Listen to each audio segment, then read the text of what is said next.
What is an environmental visual audit?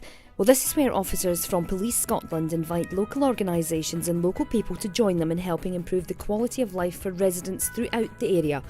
People are invited to identify issues affecting them, like antisocial behaviour, violence, dogfouling and vandalism. They all meet together to help pinpoint key locations, and they then carry out a visual inspection. The information is gathered and passed to whoever is responsible for the issues. Police officers, community wardens, street scene operatives and councillors joined members of the public for this visual inspection around the streets of Beith. They identified a number of issues, such as people parking on double yellow lines on Main Street. This is a very narrow street and cars being parked there would make it difficult for the fire service to pass through if they needed access. To combat this, police patrols would enforce any breaches of the law there. In Bellman's Close there was a high incidence of litter, and the area was being used by young people for skating due to the disrepair of the skate park. Street Scene agreed to tidy up this area, while the police and community wardens would encourage the youths to move on. Orr Park posed the greatest challenge, with residents saying litter, broken glass and dogfouling were a particular problem around the skate park area. The lighting in the park was also poor, and residents mentioned that the area was used for underage drinking.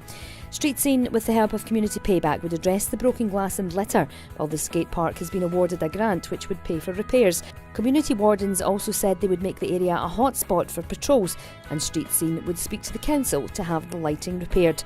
Joint patrols between the police and Street Scene would help to enforce dogfouling laws, while community wardens would also carry out patrols. Mains Avenue had been subject to antisocial behaviour in numerous house parties, which had disturbed other residents, while the road had numerous potholes. North Ayrshire Council have ongoing investigations regarding the antisocial behaviour, while Street Scene said they would speak to the Roads Department about the condition of them. Local residents identified the Redbrae as a hotspot for underage drinking and being prone to flooding during wet weather. Police agreed to carry out patrols, and Street Scene said they would speak to the council about the flooding.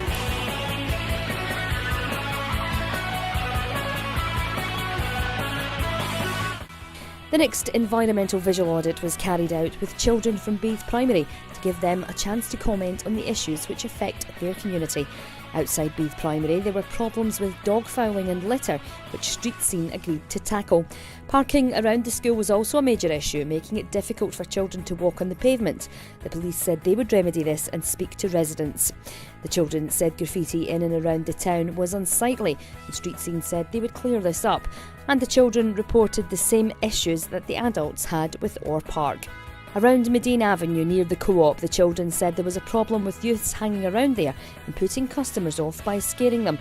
Police said they would ensure there were regular patrols in the area to help move them along. We feel it's very important to start at the beginning, start with young people in terms of changing what's happening in the community.